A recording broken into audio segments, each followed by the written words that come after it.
how we do one thing is often demonstrative of how we do everything. And we don't know everything about algorithms, but we know some things. The most popular songs by Hillsong United. That one. Well, hey there, and welcome to the Pro Church Tools Show. We're here to help you and your church navigate the biggest communication shift in 500 years. I'm joined as always by my co-host. It's Alexander Mills. We call him Bishop Bro. Hello. Bishop Bro, because we're doing a little bit of a different version of the show today. We're affectionately, lovingly, ironically calling this Bro Church Tools, where we've got a lot more of your questions than normal. And this is going to be a little bit more relaxed, kind of coming off the heels of last week's interview episode, just experimenting with different formats for shows. Neither of us have pants on. Right. Oh, that's a joke I can't make anymore because we're on YouTube. People That's can true. see that we do, in fact, have pants on. Although, my shorts are short enough.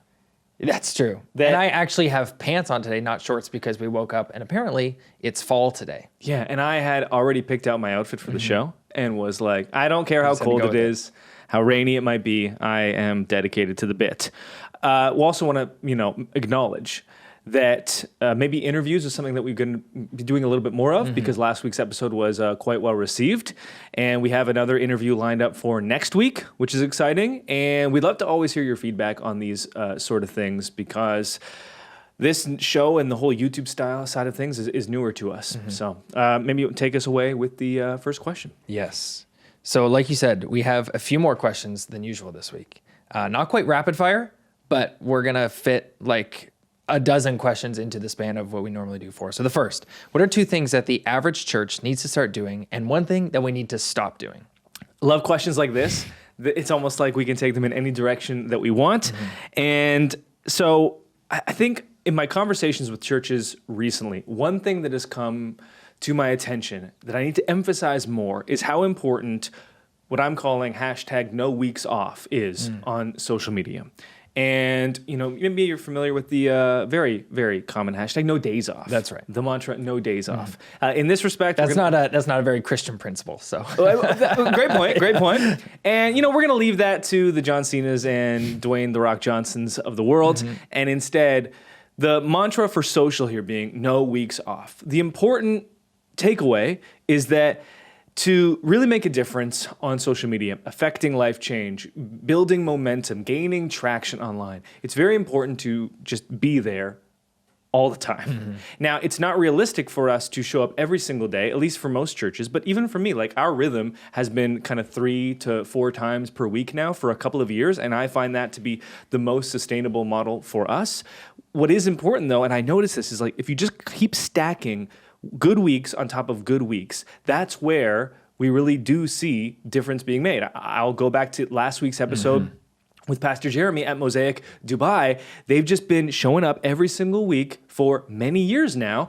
And the common question people have is like, well, how does that help? Like, what does it make a difference with? And all I can tell you in this respect is, I don't know how it's going to affect your church precisely. Right. But showing up and doing the right thing inevitably translates to positive results.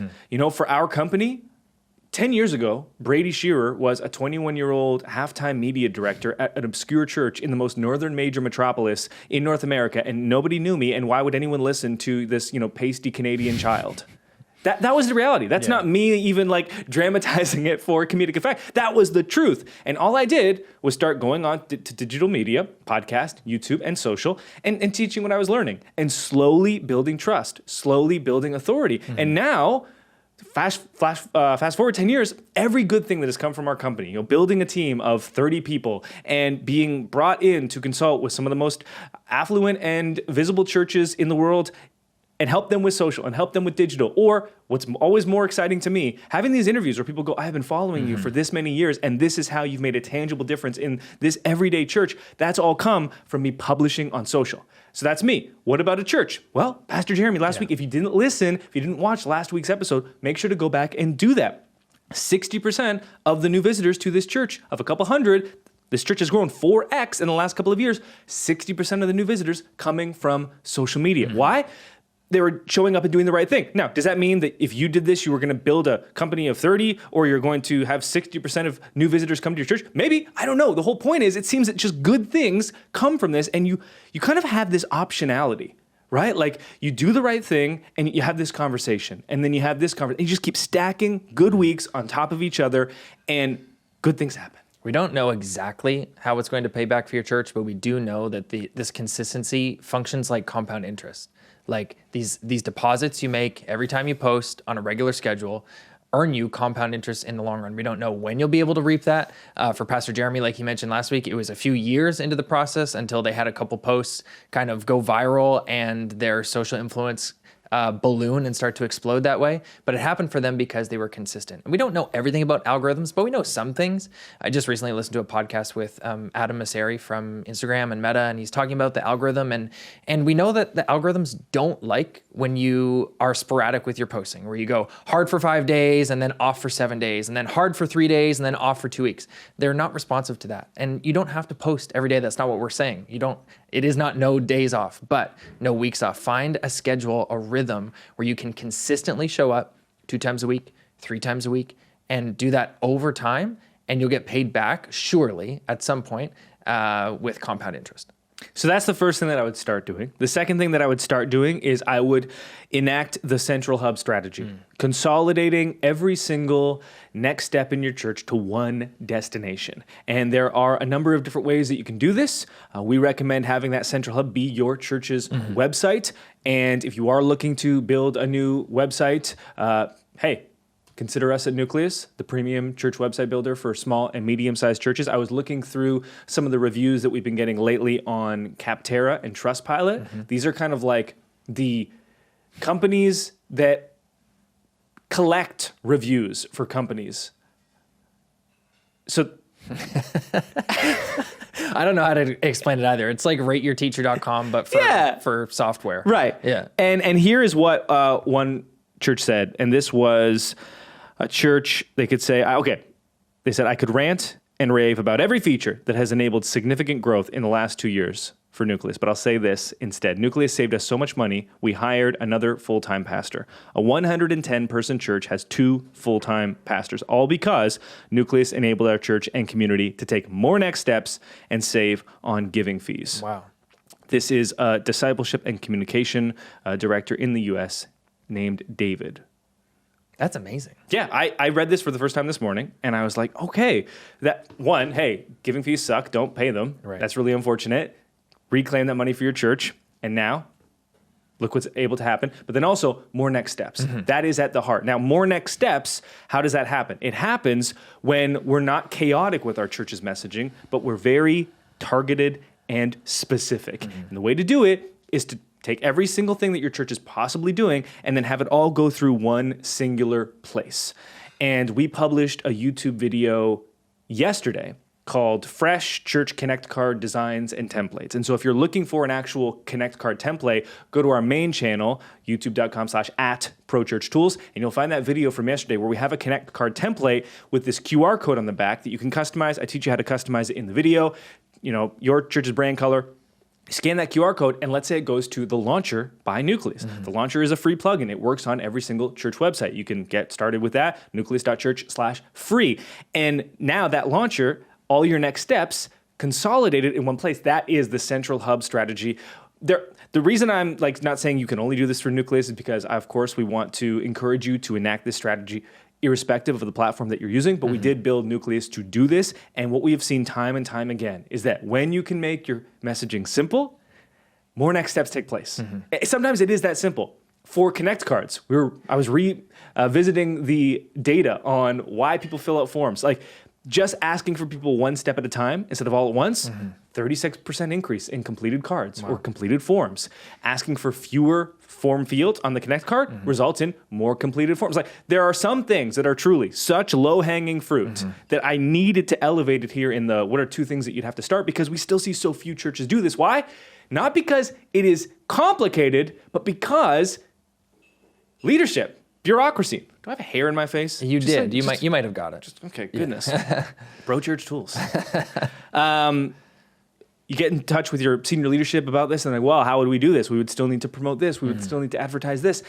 And it's unfortunate because it's just hanging right there, that low hanging. Just grab the fruit. Yeah, and that's what we call the paradox of choice, right? It's that case study we've mentioned ages ago at this point, but where somebody set up a jam expo at the front of a grocery store, and on the first day they had 27 varieties of jam, and then the next day same jam company but only 3 varieties of jam. And on the day where there were less choices to make, less jams, they saw more people making more purchases of the jam, and that's the paradox of choice. We want people to sign up for our things at church. We want people to take those next steps, and so we feel like, we need to give them every way possible to take this next step. If you want to get baptized, you can fill out a form on our website. You can fill out the paper form at the back of the sanctuary. You can talk to Pastor Gary. You can email Pastor Linda. You can text our text line at 1-800-BAPTISM. And we think that's the best way, just give people the most options. But statistically, that's not what results in the most next steps being taken. It's giving them one option. 1-800-BAPTISM, that would be a real number. Did you just come up with that? Okay, if a church does have 1-800-BAPTISM, pretty good. You don't have to follow. You can have 2. Yeah, you can have your website and that text line. But the point remains, right? Like the less avenues to take a next step, the more next steps you're likely to see being taken. And so that's the Central Hub strategy. Of course, Nucleus, our website builder for small and mid-sized churches, was built with that strategy as the cornerstone of it, but you can accomplish a Central Hub strategy with any online platform, making it your single destination for every next step. Nucleus just happens to be built with that as the fabric of the philosophy. Absolutely. One thing, stop doing. Elevating method above mission. This is going to be what I continue to talk about until the day that I retire at the ripe old age of 75, as we are still doing this podcast. And I'm still like, you gotta put mission above method. In the example where you go to leadership and you say, hey, let's enact the Central Hub strategy, one destination for every next step. It'll be less work for me. We'll see more responses. Our mission will be greater fulfilled. What's getting in the way of that? Method, the thing that we have always done. This is how we do it in our church. This is the way that we've always done it. And it's so easy is that over extended periods of time, these methods start to kind of creep in and replace mission to the point where sometimes the mission is the method. And because here is the bottom line with every organization, every church included. If you don't have a clearly articulated mission, that doesn't mean your church will not have one. Something will fill that void. If there isn't one that's clearly defined and articulated by leadership, one will fill that empty space. And suddenly, it's the method that is taking the place of what should be mission. And so this is something that, as a leader of an organization, every year and throughout the year, I am continually evaluating. Are we making decisions based on our missional values? Are we tricking ourselves into making decisions based on missional values when they aren't actually? Or this isn't as true for us because it's so prescient for me, so top of mind, but for an organization where it's not top of mind, do we truly have a mission? And is it understood by the leadership? Is it understood, in this case, by the congregation? And when we make decisions, are we tying it back to those missional values?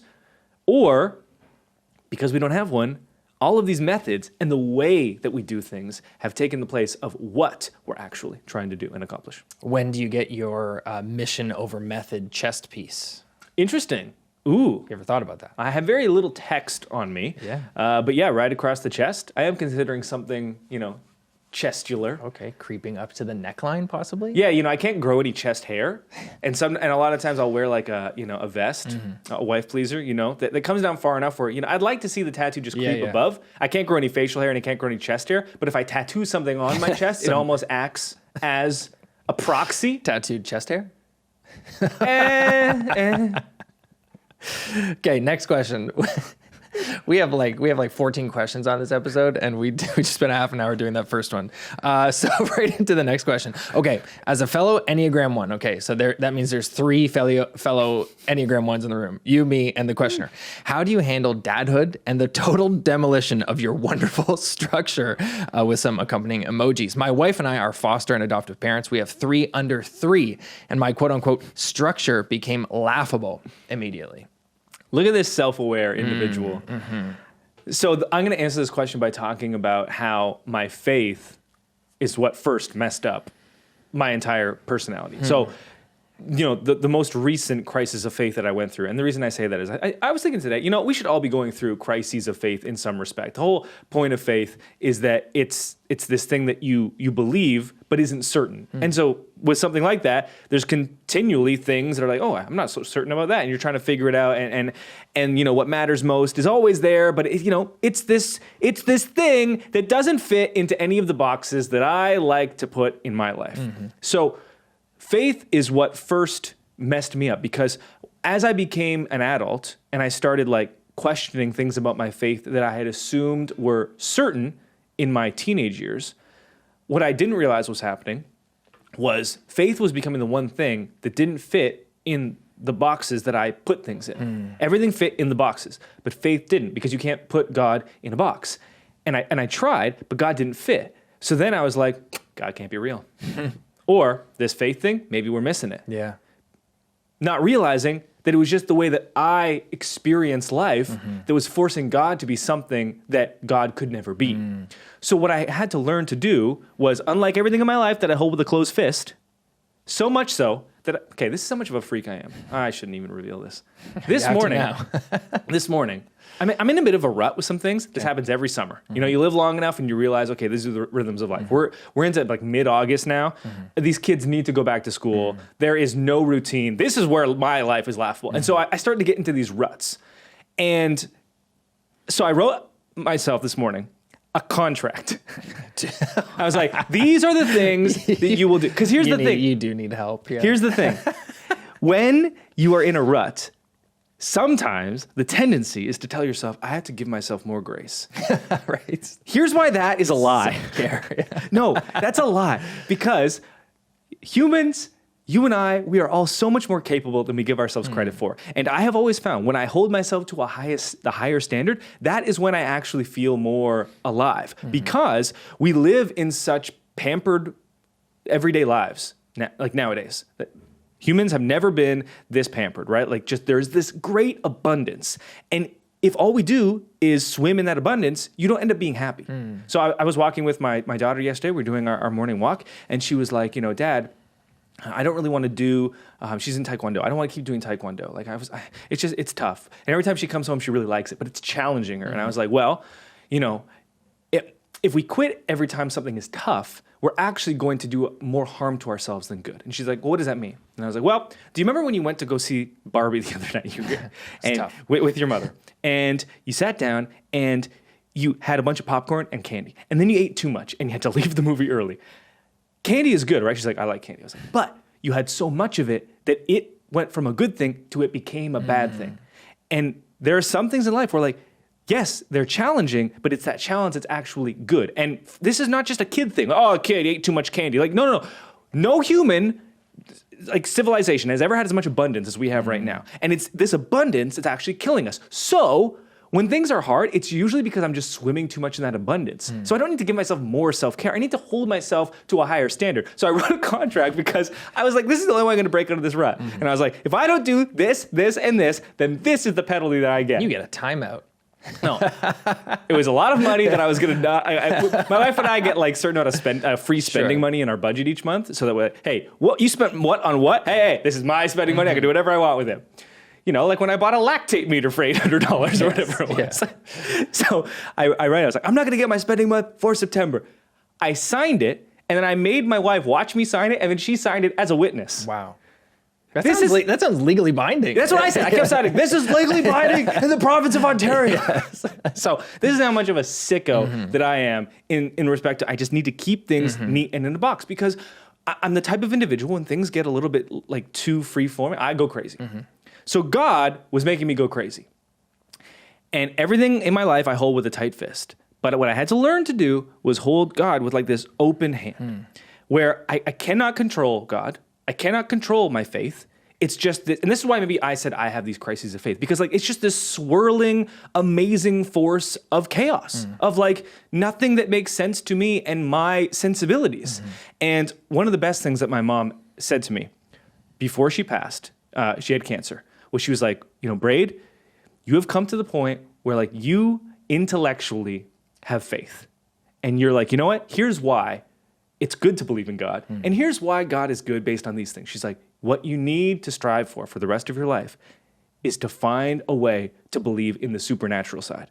She's like, I know it doesn't fit into anything that you believe in. Like, it doesn't fit in the way you see the world. I have this empirical worldview. She's like, God will never fit into that. You can reduce God to like statutes and principles and like, yeah, see, intellectually it makes sense. She's like, but then you'll never have the full thing. So strive for that. And I was like, oh, that's a terrible challenge. And I knew like then, okay, this is a great gift, but also I had no idea how to pursue it. So the reason I kind of like, I give the precursor for that is that it's okay to compartmentalize certain things in your life. If you are the type of person that strives for structure, either you're going to have a few areas of your life where there is no structure, or maybe in a season where you have 303, you might have a lot of things where you have no structure. The key then is to not, at least for me, the key then was to like find, okay, there's got to be something where I have structure. You know, in times where I was in similar seasons of just complete chaos, I had no certainty of the future, what's next, I had to have something that I was like, okay, I'm still going to have structure in this one thing. I'm going to compartmentalize that. And then I'm going to like fulfill the structure that I want to see in this.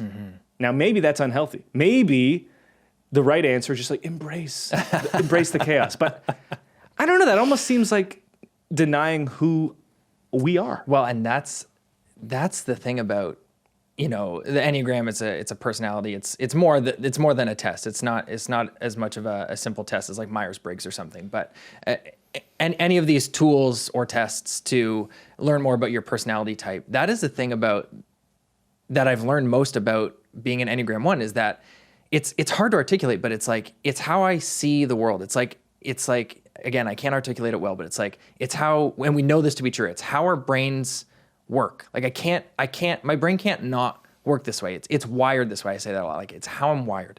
But how we put that into practice in our daily lives is totally up to us. And there's a way to do that in health or in integration. There's a way to do that in unhealth. I think it would be better to ask my wife about this question as it pertains to me, because she said to me a few weeks ago, I forget what it was. Asher, our son, was doing something. Something had happened in our house. And she looked at me and she said, you know what, Alexander, she said, like years ago, you would have responded to this so much differently. And she was kind of like applauding me, saying like, you've relaxed about this. I don't know what it was. And so it has happened for me over time. You know, we've been a parent to Asher for 2.5 years, but much like this questioner, we've been fostering for 5 years now. We've had lots of kids come and go inside our home. So we've been in the realm of parenting for 5 years or so. And I think just by nature, parenting kind of does that to you. Maybe 3 under 3 is a lot. That's not like a very gentle learning curve, 3 under 3. Like there's a lot happening there. So maybe it wasn't as gentle for the questioner as it was for me. But I think just the act of parenting has taught me a lot about, I don't know, relaxing, to use your imagery and one that resonates with me a lot, like just opening my hands a little bit and not trying to control everything, or, you know, you can't control a toddler, especially a boy. You can't do it. And so we've learned that over the last 2.5 years. There's a Catholic theologian named James Allison, and he describes faith as relaxing. He says, imagine like how you feel in the presence of someone that you know truly loves you. Like there's no pretense, there's no judgment, there's no nothing. And he describes faith as relaxing. And so to what you were saying about how your faith was like the thing to kind of break this open for you, that resonates with me as well. Like as a pastor, learning how to guide people in faith, I've had to learn that, like just how to relax and model faith as relaxing. Not as striving, not as working, not as compartmentalizing, not as black and white, not as drawing neat and tidy boxes, but just relaxing into the love of God, into the presence of God, as if he is someone that I know loves me and knows me fully and without any pretense. Now, I know that was pretty like esoteric. That probably wasn't very helpful for the questioner. So hey, it's on brand. I do have one like action step. And maybe they've heard of this book or read this book already, but I do remember, and I read this book before I was even married. The book that broke this open for me a little bit and started me on this journey of like letting go of what I would call perfectionism is a book called Present Over Perfect by Shauna Niequist. That book is not recent anymore. It might be 10 years old at this point. But I remember that book kind of being the impetus for like, okay, And it's how I grew up. My mom is a 1, and so like it's how I was parented, and it's I come by it naturally. I come by it what I believe like biologically. I believe it's how I'm wired. But setting aside the pursuit of perfectionism, because realizing that like first of all, perfectionism is a red herring. Like it's not a real thing, and also from a Christian worldview, it's like it's not the thing. Even if it was a real thing, it's not supposed to be the thing we're going after. And so to the faith is relaxing bit. And so that book was really set me on my journey of like, okay, like I can't be perfect. I'm not supposed to be perfect. And so what do I need to be instead? And the title of that book, very fitting, called Present Over Perfect. So I've been working on that, and Rebecca thinks it's going all right. I feel like it's going all right. I feel, oh my gosh, I feel like unwound a little bit on the inside. Like being a 1, sometimes you can just feel like you're wound up like all the way. I feel unwound a little bit. Not all the way unwound. Like the other day I was, we have a lot of white walls in our house, and I probably should have been relaxing, but I was like magic erasing like the white walls, kind of like compulsively. I have done that many times. Magic erase a white wall. Yeah. And if you are listening and you haven't done that, yeah, you're not like us, Yeah, which is probably best for you. frankly. So, anyways, I hope that was helpful. That was helpful for me at least. Do you think that you have replaced striving for perfectionism to still striving now towards being present? Because I find that I can't change the striving. So I strive towards a healthier outcome Right. than towards perfectionism, let's say, which would be unhealthy. Yeah, in some ways for sure. Yeah. Yeah. But at least So you're still a sicko is what yeah, you're acknowledging. I still need help. Yeah. Maybe I should write myself a contract. Listen, there's just no downside. Like me The at downside is you fail to adhere to the contract and you don't get your spending money. No, then there are consequences. This is the problem in this world of abundance. There are no consequences. I know. Like, oh no, this thing happened. Oh well, whatever. I'll just, do whatever I want again like tomorrow. Like there's too much goodness. I heard someone say just last week talking about actually the Genesis account talking about the temptation of Adam and Eve, and arguing that like that was the temptation, was like to like God had given all the abundance except one thing, and that was the temptation, was to have it all. Yeah. And you're so right. Like, and obviously, even to the folks listening to this podcast, surely not everyone is living in a world of abundance right now. Like, we get that for sure. But just as a generality, like, you're right. It can be hard not to just swim in, to use your words earlier, like to swim in abundance. But we are all living in abundance as well, because like, save for the person that cannot put food on the table, in this example, every one of us can walk into a grocery store and literally have any single thing that we could even imagine eating. Right. At any time of the year. At any time. Yeah, like we can have avocados. Like, yeah. You can go in and do zero work and just like whatever you want. At any second, you can open up your phone, right? Like, say for the person that doesn't have a phone, and you can literally be entertained by anything you want this second. A couple decades ago. I know. Unheard of. Yeah. And I have found that every good thing in my life has come from a season of pain. And almost in an embarrassing way. Because I have strived towards certain outcomes, and in a place of just me desiring those things, have not been able to achieve them. But when then something has gone wrong, that has given me enough motivation, willpower, resilience, more likely, to achieve said outcome. And again, that's embarrassing because like I proved I didn't really want it enough.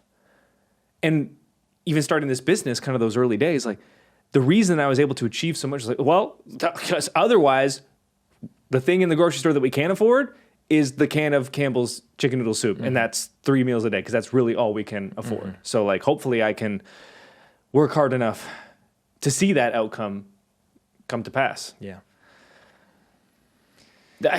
You and I might need couples therapy. No, I just want one more thing. Look, we're 2 questions in. There's only 13 to go. One thing I'll say is, This is a true midsummer episode. hey, yeah, it's the dog days. Yeah. In a world where you have so much abundance, I think it is helpful to manufacture discomfort. Oh, absolutely.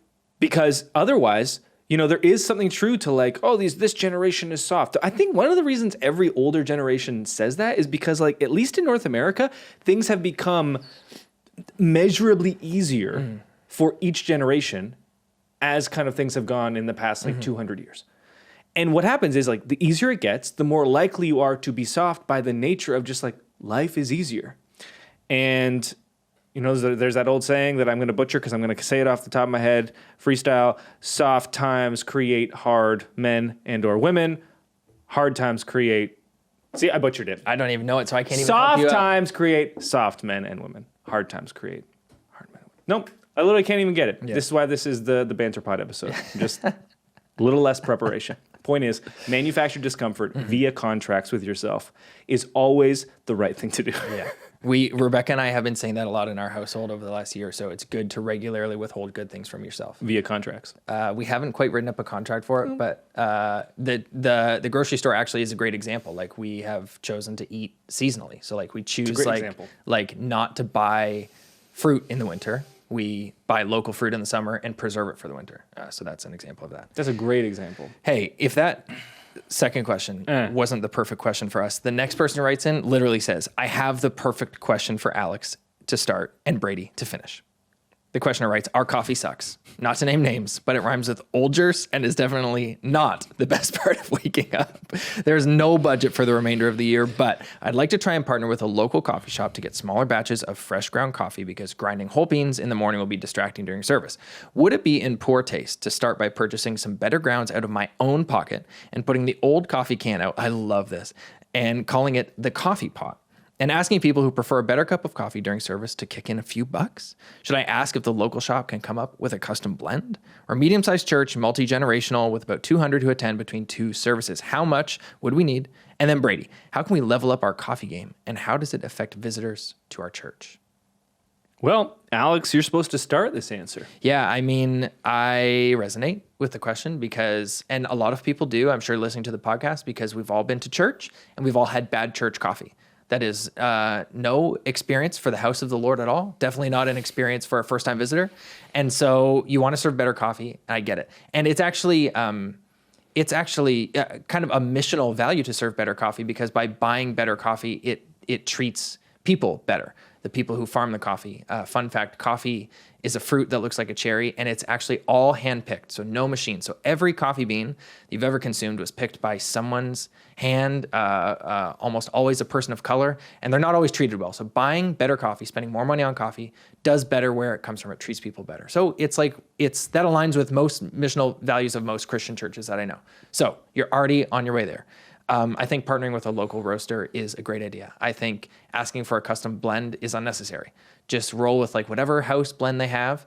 And yeah, you can buy pre-ground coffee. They'll probably grind it for you in smaller batches, and you can freeze it. That's not like an old dad's tale of like, because a lot of people have like your grandfather has his Folgers can in the freezer. He's onto something there. Like, cold temperatures slow down oxidation, which is the process of aging and losing taste and flavor. But you have to do it right, so it has to be sealed. So you can't be storing an open can of Folgers or Olgers, to the questioner, in the freezer. If you're going to buy pre-ground coffee, to store it for longer, vacuum seal it with a vacuum sealer. Or, now this is a hack which can be a little bit dangerous with ground coffee. Put it in a Ziploc freezer bag. Put a metal straw. Do it up almost all the way. Put a metal straw. I just posted an Instagram video about this. Put a metal straw in the little crack, and then suck out all the air, pull the metal straw out, and zip it up. You've got a poor man's vacuum seal, but with pre-ground coffee, you run the risk of asphyxiating on the ground coffee. So do that at your own risk. But would freezing the Folgers, aka Olgers, turning it into what I would call Colgers, would that be useful, or bad coffee is bad coffee? Bad coffee is bad coffee. So I think I touched on every part of the question there that was related to me. Buy better coffee. I think that's great. Oh, should you start buying it out of your own pocket? I love that. I love that aspect of communal living. You see a need in your community and you want to fulfill it. You know that it's not within the church's budget, but maybe it's within your own personal budget. I love it. Go for it. I love putting out the tin and saying, hey, we started serving better coffee. would you consider investing in this? You'll get more investment in that if you actually start telling the missional story behind it. Saying missional story. Right? Yeah. This aligns with our value. We want to treat people better at origin. There are real people handpicking this coffee. We want to make sure they're treated well. So we're spending a little bit more money on coffee. Do you have something to spare? We did this at our own church, and people will put tip money in there. It'll go a long way. And then next year when the budget rolls around, you can send them either this podcast episode or my Instagram handle, and I'll be happy to plead your case to your board.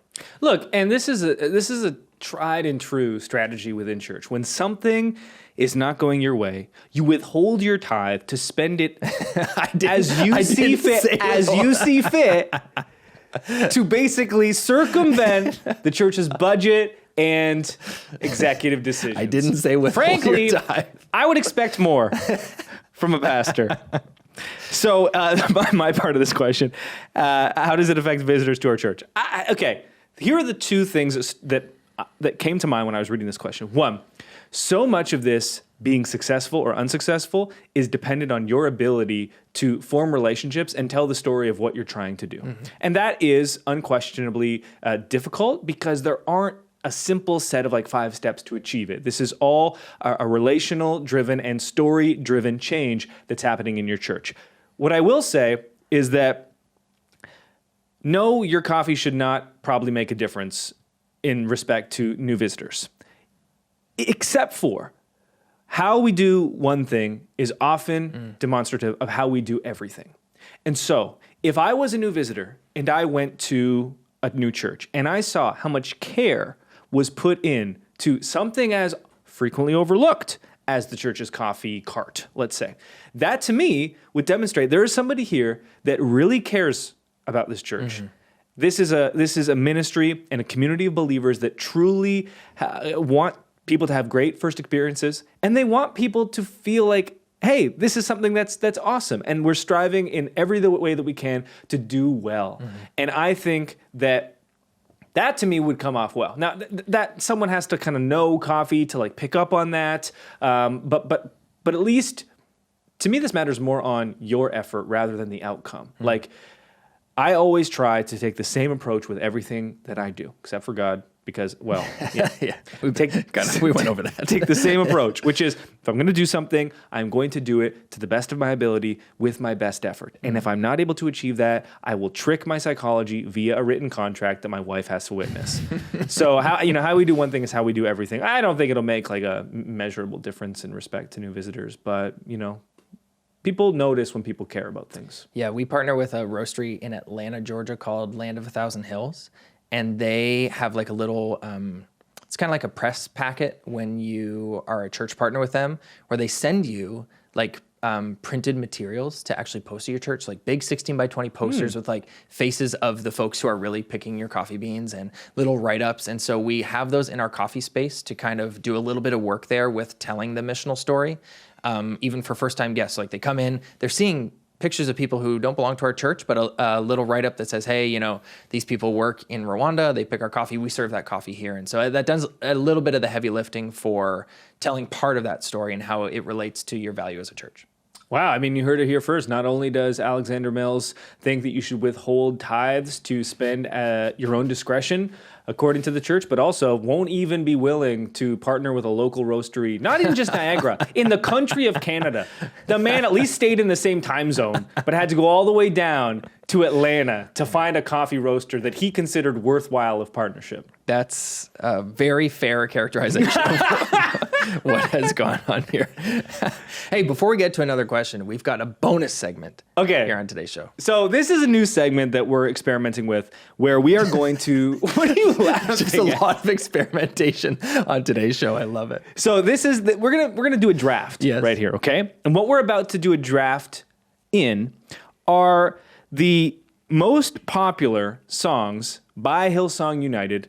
Alex and I are going to go through the top 14, and then we're going to go back and forth to try and draft the absolute best lineup. Now, there are some parameters. Best Sunday set, if you will. Precisely. Yeah. And these are the top 14 by all-time streams. Well, here's how we did this. I arbitrarily decided that we were going to start with the More Than Life album and end with the Zion album. So your golden years. No, not just that.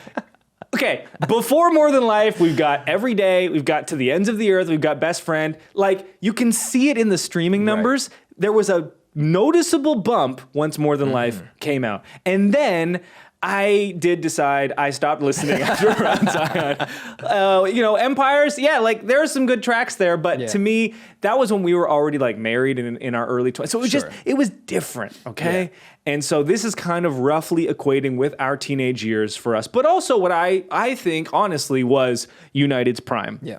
So what I did was I took the top 2 songs based on Spotify's streaming numbers for those 7 albums. Okay. I did not include covers or songs that were on Hillsong first. All right. So Majesty from More Than Life would have been a top 2. Wow. No, that's a Delirious track, not eligible. Awesome God from Look to You, that is Rich Mullins. That's the one. Yeah. His track.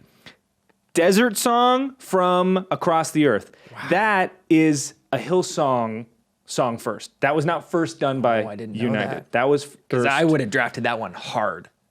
I love that Someone song. should check that for me. I knew so much about Hillsong that I'm relying a lot on my old memories, but I'm quite confident that was done. Yeah, that was done first on This Is Our God. So Shout to the Lord is not going to be on this list either. No, but I do think it was on one of those early albums. Probably. Okay, so here are the 14 songs in reverse chronological order. These are the contenders, okay? Criminally, number 14. I couldn't believe this. Criminal that it's 14, the last on here. From More Than Life with 2 million listens. 1.2 million of them are from Brady Shearer. That's a fact. One way. Now, we're not going to play the snippet of every single song. Do you remember every one of these songs? Yeah. Okay, perfect. So you can go and listen. I'm not going to sing every song because that's not fair to you. Number 13, also from More Than Life, showing, okay, this was still when they were just getting going, 2.5 million listens. This is Consuming Fire. Now, this was one of those slower songs, Consuming Fire, fan into flame. That one. Yeah. I kind of had forgotten that one. So when I was listening this morning, I was like, oh, yeah. Number 12, from the criminally underrated album, I will stand for this until I die. The drop-off from United We Stand to this album. I don't know what happened. Banger after banger on this album. This is Across the Earth. With 3 million listens, this song, the lead track, Freedom Is Here. That one. Freedom. Number 11, with 7 million listens from the Look to You album, Till I See You. Closer to the end of the album, another slow, worshipful song. Number 10, also from Across the Earth with 8 million listens, Arms Open Wide. Number 9, from Aftermath, making its first appearance on here with 9 million listens, Take Heart. Number 8, from Look to You with 11 million listens, All I Need Is You. Yeah. Marty Sampson's finest moment, perhaps. Number 7, also from Aftermath, 16 million views. Look, I'm not trying to give any spoilers for where I might go. Way too high on this list. Disgraceful. Riding the coattails of more popular songs of the time. This is Like an Avalanche. I got nothing against Brooke, but you better not. She's going to be here higher on the list. Yeah. Deservedly so. Yeah. Like an Avalanche, riding the coattails. No, not deserved. Number 6. Okay, here we're getting into the big boys. Good stuff, yeah. From United We Stand, making that album's first appearance on this list with 24 million listens, The Stand. Ever heard of it? Number 5, Zion, making its first appearance on this list, the album Zion, with 28 million listens. This is the lead-off track as well, Relentless. Number 5. I mean, what are we doing here? Okay, fine. Number 4, and these final 4 are undisputedly just iconic worship anthems. You can see the streams really jump too. They really do. Yeah. So Zion, Relentless was at 28 mil. This is number 4 from United We Stand with 41 million streams from the inside in. I love that riff. Yeah. Number 3. Okay, Brooke. Okay, I see you now. Deserved with 80 million listens from All of the Above. An album a studio album, not a live album. Yeah. Often overlooked, All of the Above holds 2 of the top 3 spots. I wouldn't have been able to name the album that these songs came from, like off the top of my head. And that, again, disgraceful. Because Across the Earth and All of the Above, undeservedly underrated. This is Hosanna. We all know it. Yeah. Do do do. Number 2. Oh, we are going to end up fighting by the end of this. All of the Above, 86 million listens, Lead Me to the Cross. And was there ever a question? No. Was it ever in doubt? Number 1, 410 million listens. Crazy. Oceans. In parentheses, Where My Feet May Fall. That song is having, like, it's coming back around, I've noticed on TikTok. Some people doing covers of that song. Like, it's getting a second life. Because I don't know how many years old it is at this point. Like, is it 10 years old? Zion was 2014, I believe. Yeah, so like almost that. almost And is 10 years old. that's the only song that Taya sings on this list. Yes, because she's also on... What's the song off Empires? No. There's a song off Empires, everyone's screaming it at home, that had 100+ million listens, and it was Taya's song. Touch the Sky? Yes. Yeah. That's the song. It would have been interesting because you took the top 2 streamed songs from each of these records. Would have been interested if you took the same time span and did the top 14 songs by stream. Yeah, I wasn't able to... I would have had to do a bunch of spreadsheet things that I didn't want to do. And then also... Do that for our next draft. The thing I'm worried about is, and this is why I don't think it's fair on those like Touch the Sky, like once streaming was around, albums that came out during streaming times are way higher with listens than albums that came out before streaming times. And that's not reflective of how popular they are. Yeah. Like that's even where like, okay, like an Avalanche, like you're probably not supposed to be here. Now I am a man, so maybe I, a little bit of inner, not a man singing. Yeah. We're being honest. Okay, I'm gonna flip a coin. Yeah, we have to do this fairly. So it's not a real coin. It's real, like it's here, but it's not like real currency. So on one side there is like, you ever seen the Heath Ledger film A Knight's Tale? Oh, goated. It's so good. So goated. It's Heath Ledger on a horse. Okay. And then the other side is a mythic creature, some sort of lion with. Yeah, there's a lot going on there. So lion or Heath Ledger. Okay. You're going to call it in the air Heath Ledger or lion. Heath Ledger. Heath Ledger it is. So do you want the first pick or do you want to give me the first pick? Oh, we're not doing snake, so there's no reason you'd give me the first pick. Right. I'm going to take the first pick. And with the first pick, the number 1 seed, Oceans, Where Feet May Fail. Go ahead. Listen. Defend this undefendable choice. I don't have to defend this choice beyond, first of all, the streams speak for themselves. The reach, I'm thinking, I'm a worship leader, right?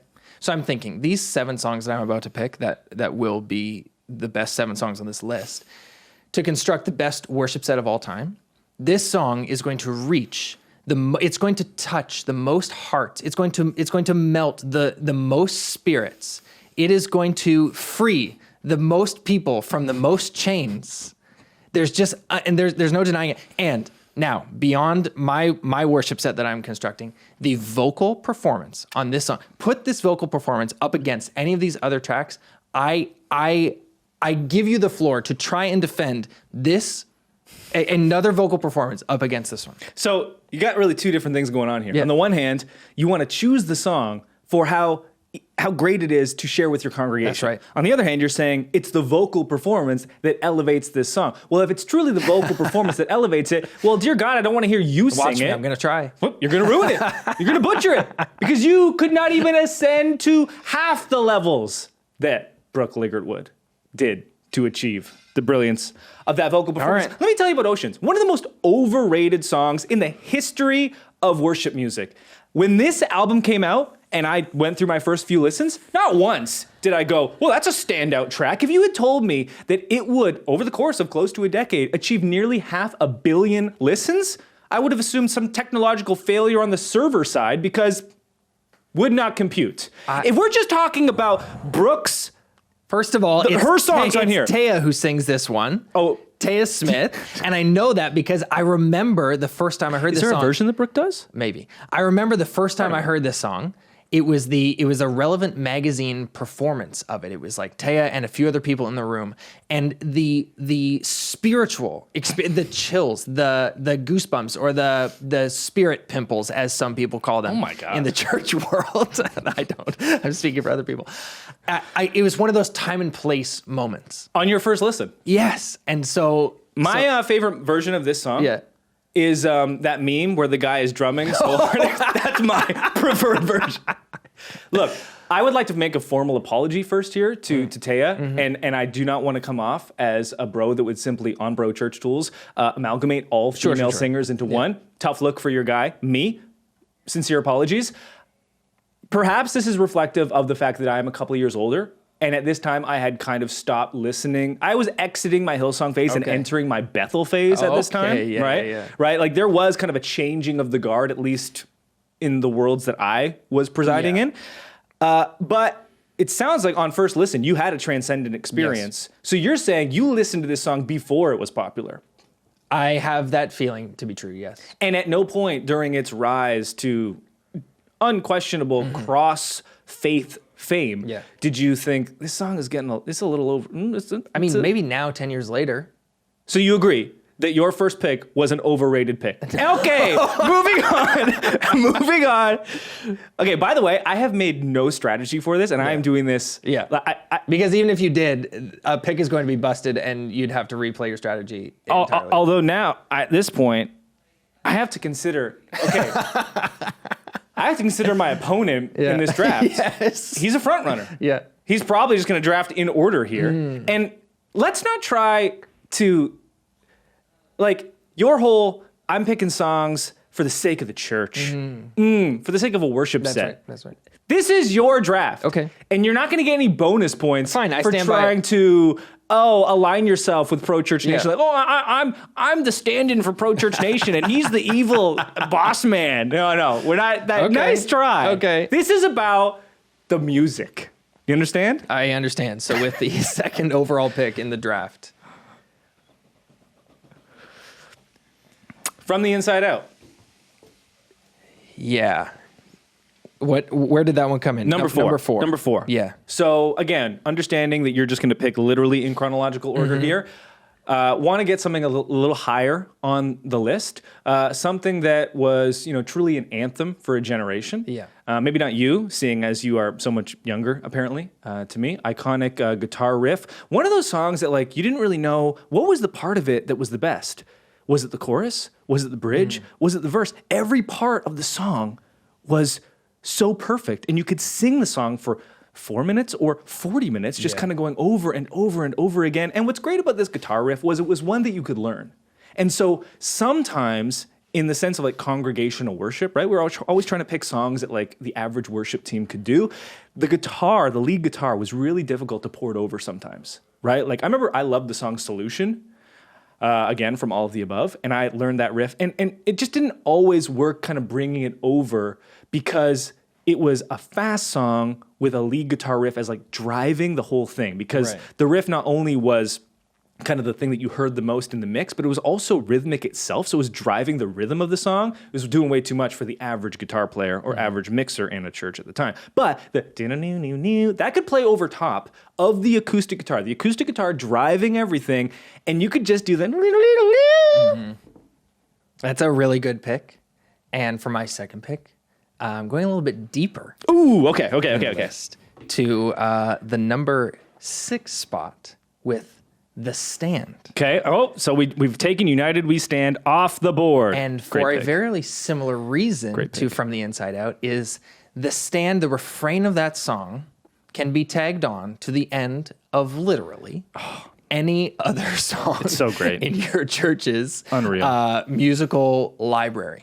How often, I don't know what kind of churches predominantly Pro Church Nation is participating in, but in a charismatic tradition like the tradition I grew up in, you're kind of having one of those Selah moments. You've come out of a song, but like you just want to linger a little longer in worship. What are we going to sing? We're going to the stand, and everyone's hands all stand, hands right up in the air. They're coming up. and our hearts surrendered. All the youths are giving their hearts to the Lord again and again and again. It is such a great call to worship, a recall to worship, and the salvation moment for all, truly. I love this stand because I don't just tag on the bridge, the main part of the song. I think that verse and kind of pre-chorus leading into the bridge, because there is really no chorus almost to the song. Like, I like that just as much. I think it's kind of sad that it's been distilled down to just. But we talked about majesty earlier. You know, a friend of ours, Bishop Brett Esslinger, commonly, famously, from majesty to the stand to nothing but the blood. It doesn't matter what worship set we're doing. He'd get up there, kind of pastor at the end, you know, holding the mic down by his you know belly button, and just being like, you know, just starts a cappella, majesty, and we're like, oh, here we go, and then just kind of goes to, I'll stand, and then somehow into nothing but the blood. Also the stand, drums only bridge there, really powerful stuff. Truly, maybe the reason I got saved. Exactly, is what I'm saying. No qualms with the pick whatsoever. All right. I just think from the inside out overall, a more complete song. Okay. Although, would be willing to concede doesn't reach the highs that an all drums, the stand bridge does. Fair. Okay, my second pick, I am going with, Marty Sampson at the peak of his powers. All I Need Is You, the number 8 overall seed. Down in the list again. This song is only low on the list because it was from older record. Look to You. Right. Yeah. This comes out during the peak of Hillsong's powers, and it is a top 5 song, no question. The depth that this song reaches, and really the imagery, left my fear by the side of the road. You know, like, that's descriptive. That's what Marty was always good with, like the really descriptive stuff. Yeah. The keys, that this keypad inspired basically everything that any keyboardist did for a decade. Unreal. I don't know anything about keys, like, so I don't even know the patch that they were using, but I know that sound was everywhere. And then you get to the bridge. You hold the universe. Only 11 million streams. Deservedly, it needs a little bit more. You hold everyone on earth. Amazing. So we've been steadily dropping down in the list here for our picks. I'm going to jump back up. And the aforementioned Brooke Lizardwood probably at this time. Wait, it's a soft G? Maybe, I don't know. This whole time I've heard Lizardwood. Now, what was it before? Well, it's Brooke Fraser, and that's what I was going to say. She was probably Brooke Fraser at this time, singing with the number 3 spot, Hosanna. And I have to take it because you take that. I don't want that. I feel like this song transcends denominational lines. Oh, that's a great point, though. It transcends like even artist identity. Like, if you were to ask just the general layperson, like where the song originated or who originally sung the song, I'm not sure how many people would be able to say, other than just like, oh, I don't know who sings it, but I know it. Starfield. Was actually, exactly. Wow. That is such a niche Canadian reference. Let's go. I saw Starfield play at Redeemer Bible College once. I saw Starfield play at every single venue in Ontario once. But yeah, Hosanna in the highest. Again, for one of those, something about these like taggable choruses for me, like the stand, Hosanna, you can tag this on to just about the end of any worship moment. It's going to fit. It's going to work. God bless Brooke for this song. And yeah, I feel like it really transcends denominational lines in a way that not a lot of these songs do. That's a great point. And it gave us drummers just this moment that we had been craving. Because all we had was drum only bridges and or choruses at the very end of a song, which of course was every drummer's favorite thing to do. Just amazing moment. But no songs really started with drums. But this, when you're hitting on the rim of that tom, you're in the whole time. You're working on the brush work, a little bit of like, pitter patter on the snare. You hit that and you knew exactly what you were about to get. Now, if I'm not, your brush comment just reminded me, if I'm not mistaken, The Hillsong Chapel record is really fond to me. I remember it came with a DVD, and I used to watch that a lot when I started working at church. I was just by myself in the building, and I would have that playing a lot. I believe they do this song on that record. I could totally be wrong, but I just have like this audio memory of like, you know, the brush on the soft snare, and oh yeah, so good. The Hillsong Chapel stuff was good. Oh man, and they only did 2. Yeah, and records? I think the first one was the only one I really listened to. Same. Okay, so I was anticipating that I was only going to get one of those number 2 and number 3 Brooks songs. And I was hoping that you would go with Hosanna so that I could keep the quite obviously superior Lead Me to the Cross. And here's why I say this. In the order of tracks on all of the above, Lead Me to the Cross, number 5. Found comes in at number 6. And look, Found is fine, a little forgettable because it is sandwiched between these 2 giants. It goes Lead Me to the Cross, Found, and then Hosanna. And I was always like, hey, we're peaking early here because Hosanna cannot hold a hoe candle. Just terrible to Lead Me to the Cross. Wow, with the number 2 seed. Absolutely. Wow. Yes. Done also by so many different artists in fair. So many different, and you know what, really that speaks to the strength of Brooks' songwriting and her ability to transcend denominational. And that's also why we're seeing this many listens, the streaming numbers, because they were so widely loved by so many people. Absolutely. Okay, I'm coming off the top rope, the proverbial turnbuckle here with the 14 seed, One Way. This is a competitive strategy that I'm employing here at this point. This is the worst thing you've ever done. Here I am, just kind of like making sure I write down, who took what so we remember, not even thinking I'm looking at the songs that remain here, and I'm thinking to myself, I've seen Hillsong in concert a couple times. That's wild. I'm thinking to myself, that's wild. When the impressionable youths are chanting at the end of a 2-hour Jesus experience for one more song, which one are they clamoring for? And it is only the 14 seed One Way. What other chorus of the remaining songs would you sing louder than that one? None of them. You're literally insulting the song as you choose it, which reveals to me that you don't care.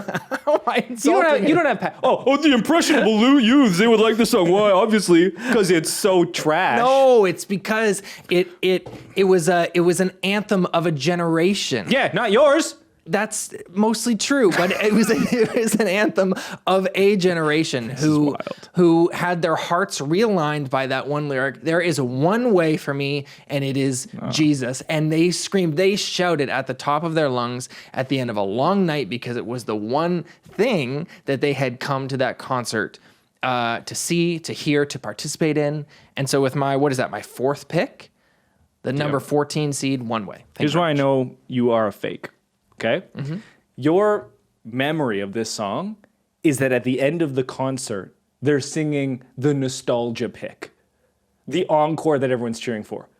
When we sang this song, it was the first song of the night. It was the opener. You don't remember that?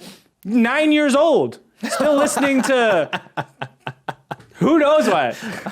Zoe Girl. Yeah. You had Barlow Girl and Zoe Girl. Yeah, exactly. That's what you were listening to at that point. Mm-hmm. No memory of the legacy. Okay. No, and that's why this is an affront that you would consider choosing this. As I know, that is an act of war. Did you not want it on your team? Of course I wanted it on my team. I didn't think you would even consider it. It's before your time. You don't have memory of this song. You were like, I love that this is an encore choice. Don't even know why this song is popular because I wasn't around for the heyday. This is, okay, well, oh gosh. Literally, no, that's wild. Okay. So, what I'm worried about now, speaking honestly, is while I don't necessarily care about choosing a 7-song set that would have the widest reach amongst any Christians. Sure. Clearly, you're trying to be as generic and boring as you can. That's its own thing. But I have chosen an All I Need Is You, a From the Inside Out, and a Lead Me to the Cross. Mm-hmm. This song, it doesn't have too many fast songs. And clearly, in an act of war, you chose the one that I was saving for myself. So I am going to be forced to choose a fast song because we only have really 2 left, and I don't want to be left holding the dud, which is a song that I will not choose now. So I'll take number 12, Freedom Is Here. Great synth opener, kind of rare amongst Hillsong stuff. Do do do do do do do do do do do do do. Also has an all drum part at the end. Really nice, good anthem, rallying kind of scream at the verse. Freedom. Yeah. Excellent. And I need a fast song, so I'm going with it. And I'm happy with it because also I need to have a song from across the earth. If I was being honest and I had my choice, I would choose Yours Forever. I would choose No Reason to Hide. I would take any number. Ooh, More Than Anything, the 3rd track. How is that not on here? I've been saying this album had no love. I don't know what happened. Wow. Hillsong's flop era. They came back in a big way, but something about maybe the aftermath, pun intended, of like the United We Stand heights that people listened and they, sometimes you have like the biggest album of your career and then you come back and like, oh, this doesn't hold a candle to that. And then it doesn't get as much love. Okay, there's 2 songs that remain from a record that I actually really liked, which was just recently you mentioned The Aftermath. I like that record a lot, and I happen to like both of these songs a lot. I know you've slandered the number 7 seed Like an Avalanche. So pick it. I'm going to pick it. I'll take it. Excellent. I love that song. I'm so happy you chose I've always that been song. fond of that song, and when this album came across this list, I was happy to see that there are about, let me see here, 16 million intelligent music listeners that also this song resonates with and that they enjoyed. In fact, it's higher than the other song from this record, which is the number 9 seed with Take Heart, which would have been also another good pick, and I encourage you to take it next. But Like an Avalanche, I've always been fond of that song, fond of this record. I'm happy to have it on my roster. Don't need your encouragement, but I will take it anyway. Okay. Number 9, Take Heart, with 9 million listens. This song I have a unique relationship with because before YouTube was around and we knew that we couldn't just use songs and videos without copyright issues, I distinctly remember using this as a song for our church when I was the media director. And what's so cool about this song, and is unique, I think, amongst all the others, is that this song is a steady upward trajectory leading to this bridge that creates this amazing crescendo. And there's just nothing like this song's pacing and journey that it takes you on across this entire list.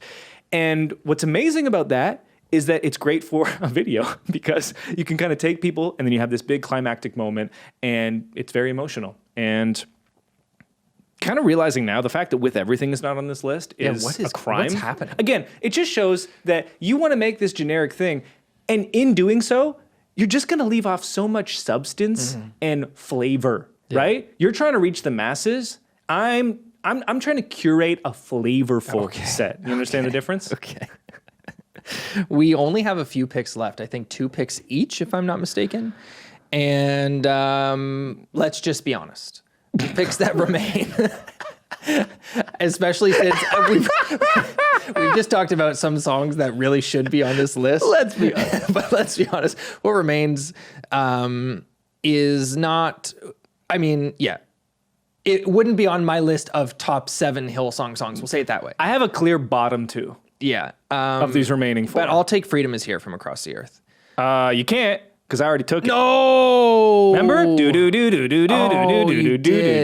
You can have that other fast song. You should take it. You're making edits to the note, but I don't think they're syncing to my device in time for me to see what you have taken and what you haven't. Well, let's just recap what is remaining of the 4. We have, in order, number 5, Relentless, 28 million listens. We have number 10, Arms Open Wide, 8 million listens. Number 11, Till I See You. And number 13, Consuming Fire. Oh, yeah. Notably not number 14. Yeah. After the Cinderella story. You know, I'm looking at these 4 songs that remain, and there is one that the melody is like stands out for me as I read the titles and as I read the lyrics. There's one that like I can hear, and it is Relentless. It's the number 5 what? Seed. Yes, it is. It is. And I think there's something about, and we've talked about this a little bit, like the streams in correlation to when the albums were released and streaming culture and stuff. This song was like Hillsong, in my memory, like Hillsong touring culture. Like I have memory of this song on stage a lot, like seeing it in person, watching it on YouTube or whatever, that I don't have the same memories and relationships with the other three songs that remain. And so for that reason, I'll take the number five seed Relentless from Zion. So what's great about this is that your age is now showing and you don't have personal relationships with these older songs that are objectively superior. And Relentless at number 5, you know what that is? That is, I'm on LeBron's team, AKA Oceans. And now I'm an all-star. And my name is Zadrunas Algauskas. My name is Mo Williams. Okay. And I'm an all-star. You're like, how did you get here? Oh, LeBron's just feeding you the ball. Oceans is feeding you those streams. Oh, I'm already on this album that looks great. What's the first track on this album? Maybe it's as good as Oceans. Maybe I'll give it a listen. 28 million listens later, fraudulent. You know why? Because I listened to this song again this morning. And of course, all this is in jest. Hillsong United, incredibly, incredibly talented. Yeah. Everything you do is better than anything that I've done. Yeah. We love you. This song has one good part. Your love is relentless. Do-do-do. Every other part is like, it's tough. Okay. It's just substandard from where I would kind of like hold them up to. But there's 3 songs that remain. Your youth really. You're on your 6th pick. This is just kind of putting the title. It's just handing me the title. And we're deep, right? Like the number 10 seed, the number 11 seed, and the number 13 seed remain. Mm-hmm. Arms Open Wide, Till I See You, and Consuming Fire. 3 different records. Give me Till I See You. Ooh. Big fan. 7 million streams from the Look to You album. Yeah, closer to the end. I think this is another one of, what's her name? Mia something. Mia or Maya. She's the singer on that. The other song, All for Love, is the other big Mia-led song on that record. Look to You. If we had to rank records, yikes. Look to You holds a special place in my heart. Higher than United We Stand for me. Wow. If you said United We Stand is superior, I'm not going to argue. Let's put that to the test. Next time we do a draft, we'll draft Hillsong records across all of the Hillsong, all of the Hillsong arms and avenues. And you just said you won't argue if I put that higher. So we'll put that to the test next time. No, I would not argue. And I might take that if I'm trying to win the draft. Okay. But for personal preference. Right. Also, when I choose the iHeart Revolution double CD as my number 1 pick, because I get all 40 great songs, everything you'll do after the draft becomes meaningless. Of course, if I lose the Heath Ledger coin toss, then I'm in trouble. And for my 7th and final pick, I will take this one for me, because the lyric that you've taken here is one that resonates not only with me but with he doesn't even know the song. With some of my other picks. For example, The Stand and Hosanna. And the lyric reads here, my whole life is yours. I give it all, surrendered to your way. It's just one of those moments, the song being Arms Open Wide, one of those moments that, again, like, and that you and I are a couple years apart and did have a little bit different experience. But for anyone who grew up in church as a youth, it's these songs at these moments, these raised hands, open hearts moments between you and the Lord that like really mark you. I'm getting serious here for a moment. Whoa. That really like mark you and your history with God and your journey just as a person. And this song, and specifically this moment in the song where it's just like, my whole life surrendered to you. That strikes a chord within me now and did then. And so for my 7th and final pick, Arms Open Wide from Across the Earth with 8 million streams. It's prescient that you compared it to The Stand, because I always thought of this as like, hey, we're trying to recapture the magic of The Stand. Because it's like the big the big bridge that has so much of the same lyrical messaging as the stand, and then like you're kind of building to that the whole time. And I always loved this song, I really did. But on a re-listen this morning in preparation for this draft, I was like, there's a reason why we tried to do this in youth group, and it just didn't quite hit. It was sometimes difficult to translate. Not certain why. Maybe there are just some of those undefinable aspects. Sure. And I gladly, and I think this is just the biggest win for me in this draft, is that I was not stuck with any of the duds, the flops, the pretenders, you might say, of this list, because I am glad to have Consuming Fire fall to me as my final pick. Putting my final list together as, and I'm just going to actually make sure I get this proper in the order that we'll be doing this set list. Starting off, wait, I think I might have messed up. I definitely did not choose Relentless. Right. That's not true. Are you seeing all the... I'm seeing the edits now. 3, 4, 5, 6. Only 6 songs. So you must... Oh, I gave you Take Heart. You wish. Wait, no. I gave you... This is a mess. You got Freedom Is Here, didn't you? Yeah.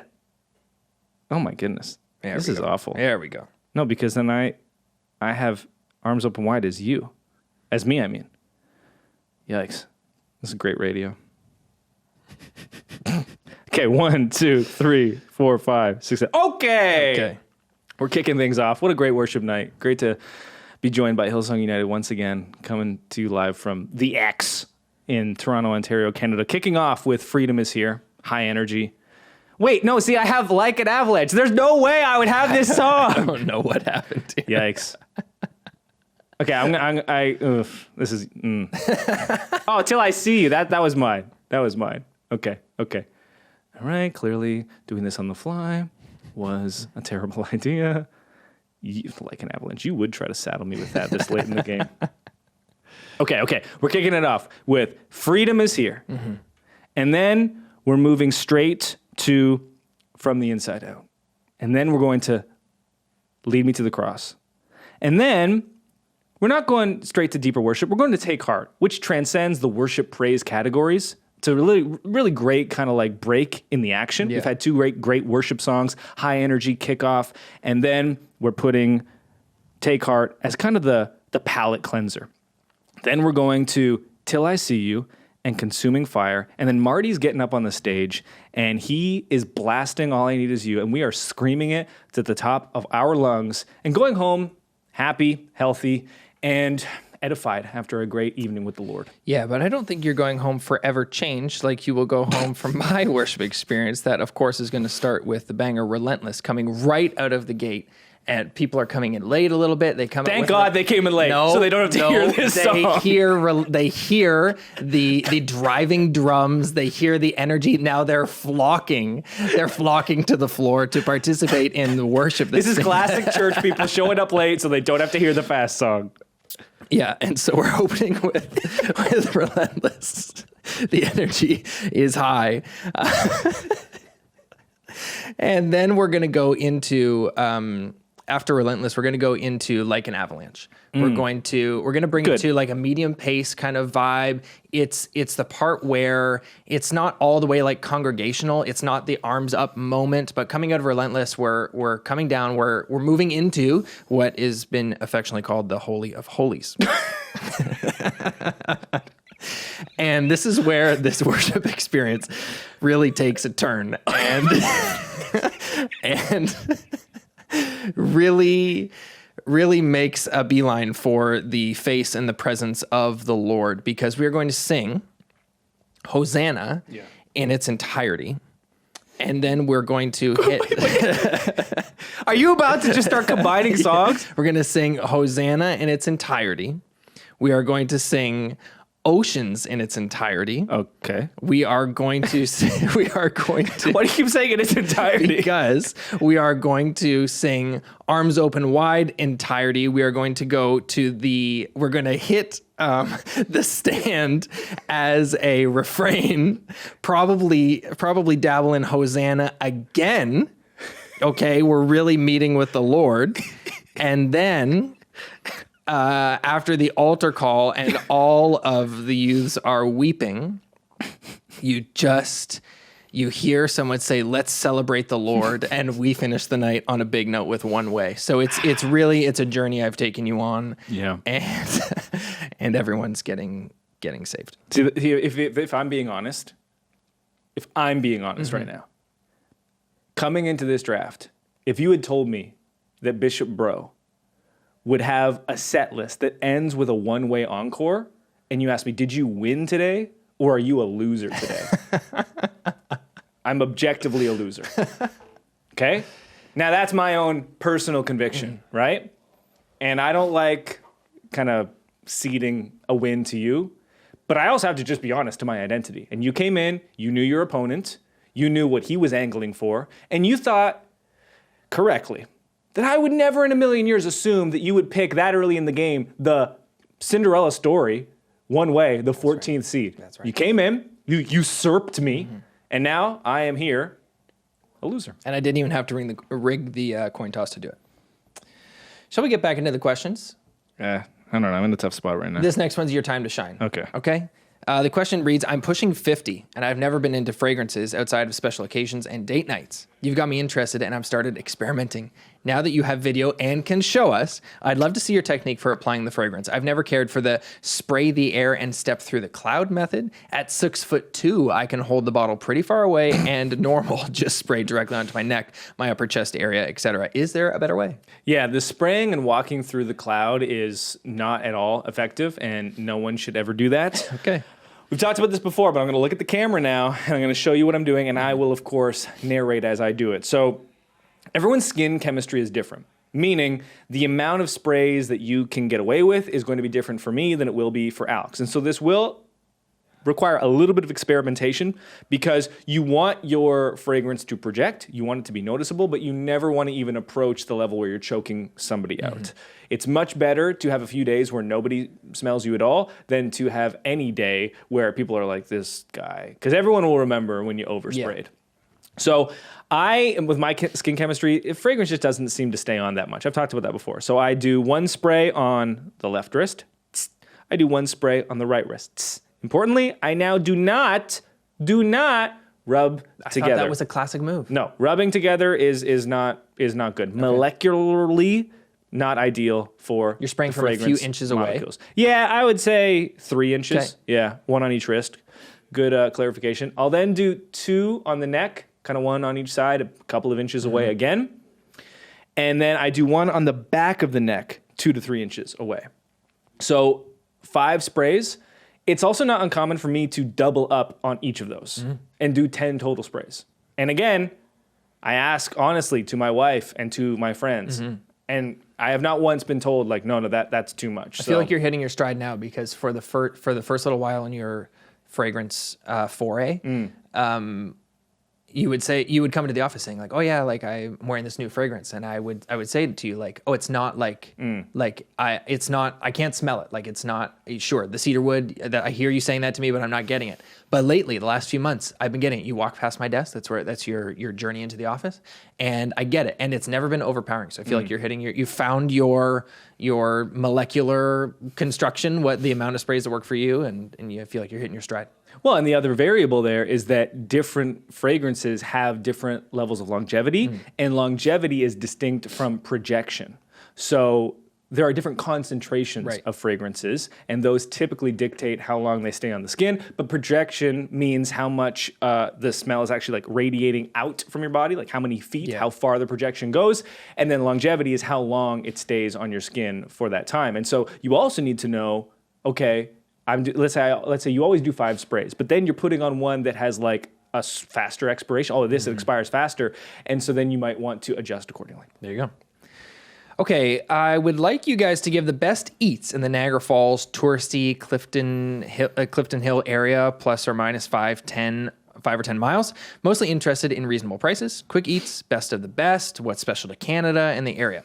And so regular foods, no special diet or restrictions. So you guys can just let me know what you want. For examples, best poutine spot, are beaver tails worth the dough? Stuff like that. Thank you. First off, beaver tails are definitely awesome. Yeah. Don't go to Tim Hortons. You come here. I saw a TikTok recently of a lady. Oh, I'm here from Australia. Got to check out Tim's. And then she's like, yeah, I mean, kind of underwhelming. And we're like, oh, okay, this is unfortunate that she would feel the need to go there. Beaver tails. When we traveled to Banff a couple of years ago, we got beaver tails. Yeah. So we were tourists in a different part of Canada. Yeah. We're like, we need them, even though we have them here in the falls. What can you say about beaver tails? Giant flat donut in the shape of if you took a sub and you just smashed it down, that's the size of it. Yeah, I think there's an American equivalent called an elephant ear. It's also possible that I just made that up. That sounds familiar. But it sounds about right. So like you said, it's a beaver tail shaped piece of dough. And the classic is cinnamon sugar, which is my preference. When we went in Banff, that was a very touristy thing we did. It was winter. It was the vibe. And that's what I got. But that's the base model. You can dress them up with all sorts of different debauchery, really. I'm a chocolate and Reese's Pieces guy myself. Not bad. And the most memorable beaver tail that I've ever had was in the winter skating on the Rideau Canal. That's a classic. And in Ottawa, it's this canal that freezes over in the winter, and it's miles long. You skate it, and there are these little beaver tail huts along the way. And so that was definitely the most memorable one I've ever had. But yes, totally worth the experience. So 5 to 10 miles from Clifton Hill. That will get you all the way to St. David's. Yeah. So I'll shout out Ravine Vineyard in St. David's. I'll shout out Junction Coffee Shop in St. David's. And if you're right downtown, this is not reasonably priced, but Weinkeller, which is Weinkeller, is a unique dining experience, and they have a lot of good things there. Yeah. Not, again, reasonably priced, but Clifton Hill is a trash heap. Well, and this is the struggle with the question. It sounds like maybe this person has a vacation planned or wants to plan a vacation here, and Clifton Hill, which is the epicenter of the Niagara Falls tourist area, I describe to people who have never been as a mini Vegas Strip. It's about the most bizarre thing that you could put next to a wonder of the world so beautiful as Niagara Falls, right? It's unfortunate. And it's I don't know how to best describe it. It's a mini strip. There is haunted houses and Ferris wheels, museums. Yeah, it's bizarre. Casino. And so the challenge with this question is that they specified reasonable prices, and on Clifton Hill, you're not going. Go to IHOP and you're gonna you're not going to find bag. a reasonable price for anything. There's an ice cream spot down there called Sweet Jesus, which again, not reasonably priced, but they're newer. Probably that if you're going to get an ice cream down there, worth checking out. That's a good point. But 10 miles can get you far enough away from Clifton Hill to get into wine country. Yep. Get you away from the mini strip and into some reasonably priced stuff. I'm going to dox us a little bit here, but our address is available on the internet. Right below us, below our feet, we're on the second floor of basically an industrial business complex. Below us, we got blessed a handful of years ago. Thank you, Lord. With a brewery called Counterpart. And not just a brewery with really great drinks, but exceptional food. The best food in the falls? It's so good. And for the quality of food, very reasonably priced. Great point. They have a feature menu every day that rotates, so it's a really fun place to eat. But the aforementioned Ravine, one of my favorite places to go. Niagara Falls is a bit of a strange place for food and drink culture. Outside of the falls, Niagara-on-the-Lake, an exceptional place. The Bench out in Vineland, Beamsville area, exceptional place for local, rooted food and drink culture. Coming up on our 3rd annual Pearl Morissette in a few months. Yeah, so there are all sorts of restaurants that we could suggest and could posit that would be worth going to, but not really within the 5 to 10 mile range. I'll also shout out Tide and Vine if you're looking for seafood. Very close. That's within 5 to 10 miles, not too far from us. And I should say, if the questioner does end up coming to Niagara Falls, you should, even if you don't eat at Counterpart, you should come and knock on our door and come visit. We'd be happy to help you. I'll make you a coffee here in the office, and we'll show you around. Next question. Thoughts on what a church's writing tone should be on social media, emails, website, etc. Should it be strictly professional, a bit more playful or fun, or a mix of both? Yeah, so I think this really simple answer to this is it's based on the DNA and identity of your church. If you're a little bit more buttoned up and formal, then that tone would translate. We always talk about online being congruent with offline. That's right. And so if you are a more playful and casual church, then you would not want to come off as formal and stuffy in your copy because that would be incongruent. I think universally, we want your content to be personable. You want it to feel like you are connecting with another real person on the other side. And so even if you are a little more formal or buttoned up, you'd still want it to be personable in your own way. Casual typically is understood as more personable, but I don't think it needs to be like that necessarily. So what's congruent with your in-person identity, and how can you write that copy and present your church online in a way that people can connect to? Because that's the whole reason we do stuff online. We want people to connect to us. And so you need to be personal and personable. To do another callback to last week's show with Pastor Jeremy from Mosaic Dubai, in prep for that show, I spent quite a bit of time on their social channels and reading their copy on their Instagram. And when we got to talk to Pastor Jeremy, it felt so, to use that word, congruent. It felt like, oh, what I gleaned from your church online, the idea I had of your church because of how you communicated, was totally confirmed with our conversation with him. And so that felt really good. And so I assumed that would be the experience that I would have if I actually went to the church. Seeing their stuff online, he said 60% of their first-time guests come from social. And so the tone that you use on social is important, because when that person does decide to come visit you, to have that identity confirmed when you get into the room, oh man, it feels so good. And certainly that is a big driver to that growth, because it's not uncommon for people to present themselves online a certain way. Right. You visit in person, you're excited, you're like, oh, this is nothing like what I thought I was getting myself into. And so it's one thing to like use digital media to get first-time visitors. It's another to then meet them once they've arrived, either in person or just kind of meet them as like, hey, they're meeting with the church as an experience, and it feel congruent. And he said that. He said, I don't know where the statistic comes from, but he said like generally 10% of first-time guests return to churches. And he said at his church, it's 30%. Yeah. And so maybe that's part of it. Like they're doing such a good job of portraying themselves truly and honestly online that when people show up, it's like, yeah, this is it. I came here for this reason because this is what I saw online and this is exactly what I got. Very good. Next question. I'm interviewing for a job as a podcast producer for a PR company. Since you've been producing a podcast for so many years, what are 3 tips, content, technical, marketing, that you would recommend for someone starting a podcast from scratch? Okay. Podcasts often flame out. And so finding a way akin to the hashtag no weeks off goal that we talked about at the beginning of this show, finding a way to create a sustainable approach that is likely not going to be as big of an issue. You're interviewing for a job you'll be paid for. Clearly, this company is investing, this organization is investing. But for all of us churches out there, like, if you're thinking about starting a podcast, most likely, most of the time, you won't get past 10 episodes. If you ask me to be a guest on your podcast, one of the first things that I'll write back and say is, how many episodes have you done? And if a podcast has not gotten past 10 episodes yet, I won't join, simply because the likelihood is they'll never make it that far. So I always tell people, rarely do I turn down podcast interviews unless it's during a bad season. Someone says, hey, we'd love to have you on the show, and we've only done 6 podcasts. I'm like, great, come back when you've done 10, and I'd be glad to schedule a time with you. So finding a sustainable approach. Technically, this is not something that you need to be too concerned with nowadays. Audio is very easy to produce well relative to video, and any microphone, a USB mic, for $50 is going to be fine.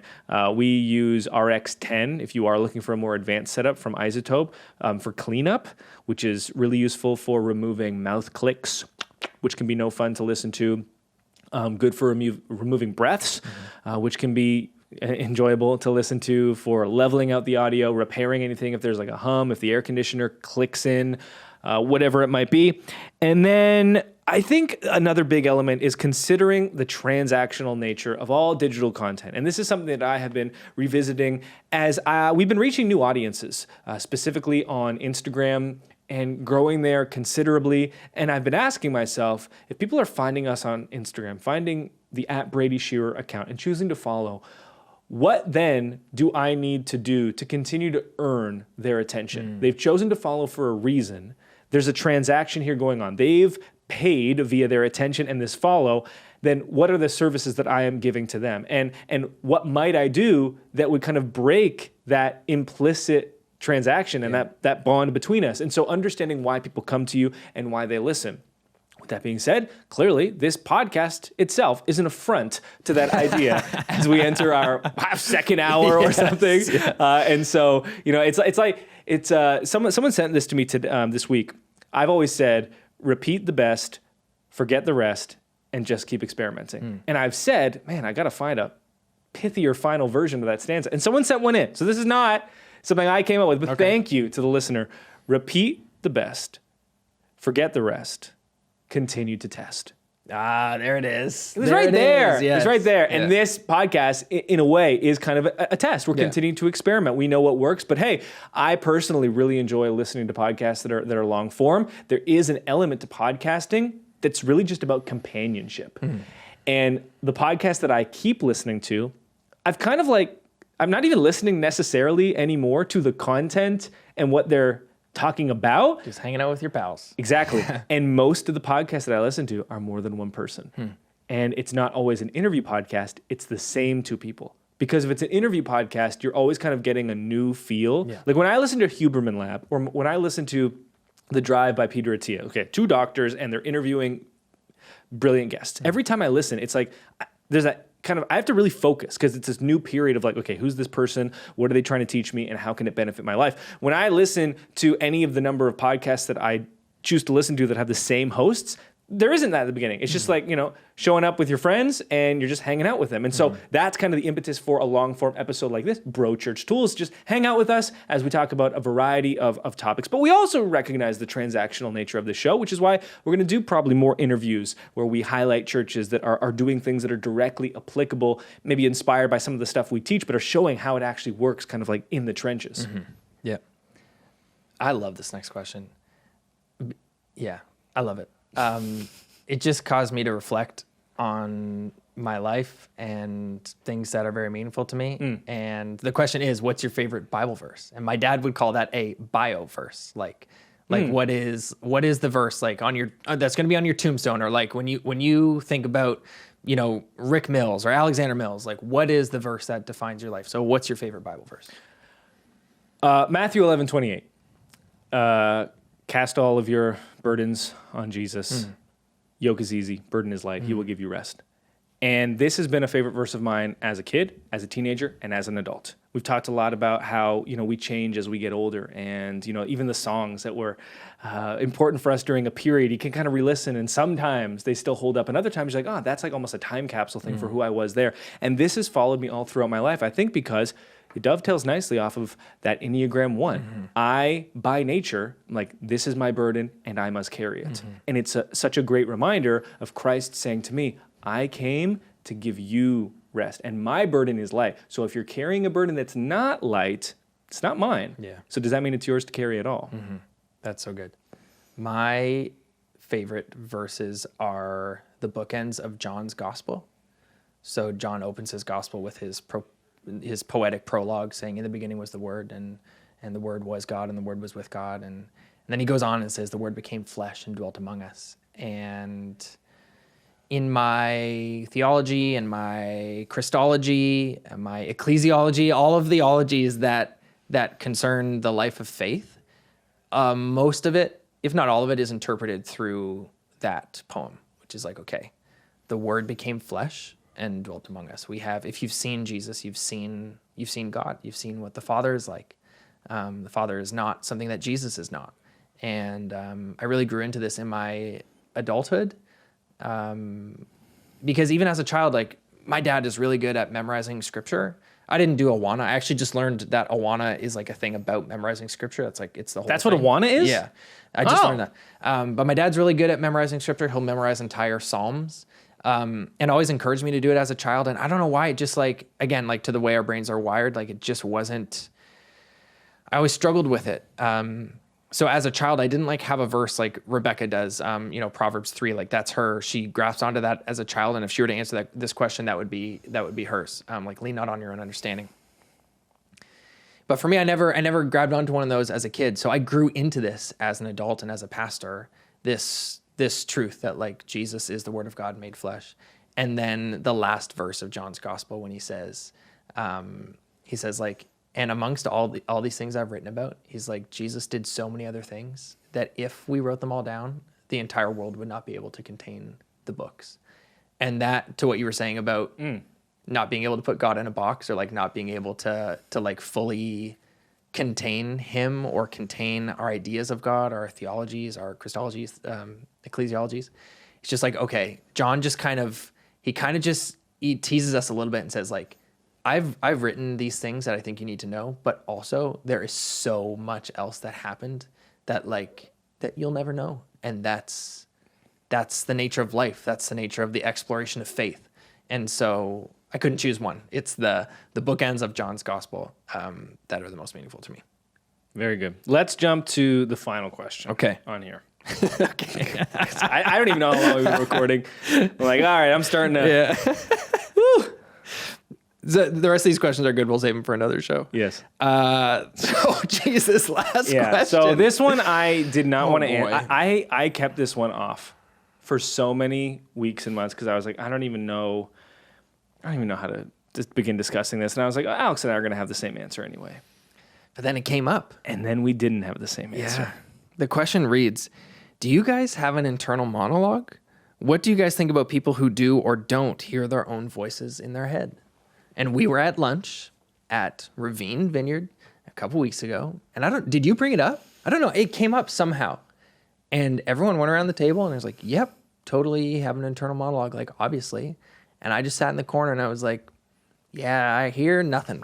Like it's radio silent up there, buds. Like there's nothing going on. And I had never interrogated this about myself, at least in the presence of other people. And the shock that I experienced from all of you, my close comrades, I was shocked by how shocked you were that when I read a book, for instance, or think a thought, I don't. Well, think a thought is. Yeah. I mean, do you? But, I don't hear anything. So, cool thing about the human experience is you only have your own.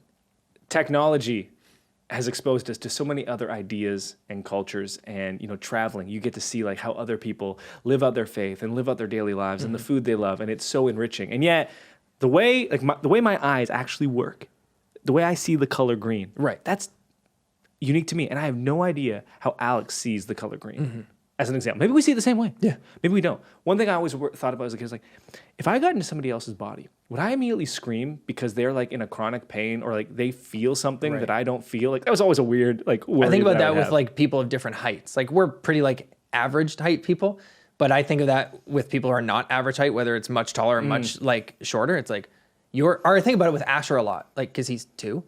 And when I'm like down on his level, I'll look up at things and be like, wow, he sees the world a lot differently than me right now. So it's not uncommon, as an example, for me to, get in the shower or, lay my head down on the pillow at night and then relive a conversation that I've had, and I'll imagine it going a different way. Or I'll imagine someone asking me a question and then I'll like do that whole kind of thing in my head. And I'm talking and they're talking and I hear my voice, I think, I hear their voice, and then I can see things when I close my eyes, and then I'm like, hey, let's have an apple, and we eat an apple. And Alex can't only not hear things, but he can't see things. When he closes his eyes, he just experiences what I assume most people who don't believe in hell but believe in no heaven, which is just cease to exist. That's what he experiences when he closes his eyes. Yeah, it's a void. And this is how our conversation evolved last week at lunch. We're talking about the internal monologue, and then somehow we got onto the topic of like, oh, but you can like you can like when you're reading a book, you like visualize stuff. And I'm like, no. Like I don't. So I earlier this year I read Eugene Peterson's his autobiography. His biography.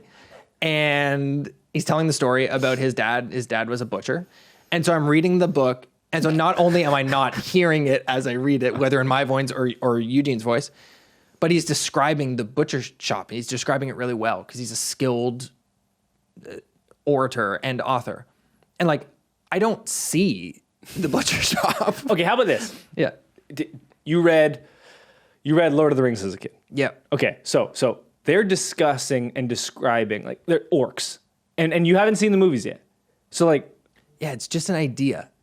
You don't imagine, like, oh, this is maybe what they look like. No, So when someone makes a movie and you've read the book first, you've never had the problem where you're like, they made the things look different. I've never had that feeling. I've never had that feeling. And I learned because we had this conversation and everyone was like, that this might be concerning. You might need to seek some help. And so I did. Like I went to the internet, and sure enough, like anything, it's called aphantasia. And about 1% to 3% of the population suffer from what is called the blindness of the mind. Wait, because I always thought it was like, so, and this is distinct from internal monologue, Right. which I think is like closer to 50-50. Right. This seems. is a whole step further. So so internal monologue is I did not. A lot of people do, a lot of people don't. But aphantasia, where you can't picture anything, like that's me. Which now, like this is all very new to me to put language to it and really to interrogate it. I'm doing a lot of thinking about this. Well, are you? No, just thinking, not seeing or hearing, just thinking. But yeah, man, like no. What is thinking if you see nothing and hear nothing? It's just a thought. No, it's not. Yeah, I don't know. You're just experiencing the void, Right. The blackness. Yeah. It's not thinking So or this is me. Right. So there's this thing, like there's this technique for helping you fall asleep called cognitive scrambling, which I may have mentioned on the show before. You choose a word. Lately, I've been using Asher's name. So you're laying down, you can't fall asleep. You need to you need to take control of your mind to help your body slow down and fall asleep. Cognitive scrambling. You choose a word like Asher. You start with the first letter, A, and then for the letter A, you try and imagine every noun that you can that starts with A. And you have to imagine it and then picture it. Once you've pictured it, move on to the next noun that starts with A. So I'm really outing myself here. So I've been using Asher lately and start with A, the first thing that comes to my mind, an apple. And so I do this a lot. I try really hard to see, I know what an apple looks like, right? Yeah. Like it's not an abstract thing like an armadillo or something. Like I can see an armadillo. apple. I try really hard to see an apple, and my best efforts are just thinking about it. Is there a chance, because we can only experience our own humanity, that that we're actually experiencing the same thing, but we're like talking about it differently? Like, is there a chance? I've wondered that. It's possible. But like when I was reading a bit about aphantasia, they said like, okay, close your eyes and think about like a loved one. So again, I chose my son, and I'm trying to think about what he looks like, and like, I know he's got blue eyes, but like I can't see them. You know? You don't know? Now I'm wondering. No, like how vivid does the picture have to be? I don't know. Like it's not a photograph. And that's the thing. That's what the commentary that I was reading said. It's like aphantasia, like we diagnose it, but like we haven't studied it much because it's so like abstract. It's like, how do you even how do you talk about something that you can't see or can't touch? But yeah, if you look at me, I see, and then close your eyes. Yeah, do I disappear? Yes, completely just black. Gone. You can kind of see me. You Nope. just okay. I'm looking at you. I'm looking at you. I'm looking at you. Okay, maybe I have it too. Yeah. I don't know anymore. Now you've got me in my own head. But when I read books, and I read a lot of books, and maybe it's why I don't read I don't read fiction. Because like, why would you? Right. Or like even when I listen to an audiobook, like Rebecca and I will listen to like Agatha Christie stuff, like murder mysteries. It's like I'm not imagining what the author is doing a really good job. Okay, and then that's how I know that we're different, because like when we listened to that murder mystery on our drive, the one before Crawdads, the one before that one, what was that saying that was always give him a dime in for a dollar? Yeah. Like I can still imagine the scenes from that. I still have lingering memories of like I see Iceland. That's what I see. I see the white Range Rover that we drove. It's not really, yeah. That's not that was not what the story was. Wow. Okay. Wow. I mean, I feel like that means we're more different than the same. To me, this seems like it matters more than like, oh, we're both ones on the Enneagram, especially after you've abandoned your oneness in pursuit of like bettering yourself. Right. So. Yeah. Can we still be friends? Tune in next week. Want to hear your feedback on this type of show? If you enjoyed it, if you didn't, what you liked, what you didn't, and thanks as always for your time, attention, and trust. We'll talk to you next week. Okay, we'll go mythical creature or horsey. To see who gets the first pick, and then we'll just go back and forth trying to draft in our minds like the best possible 7-song lineup. Essentially. So we get to choose.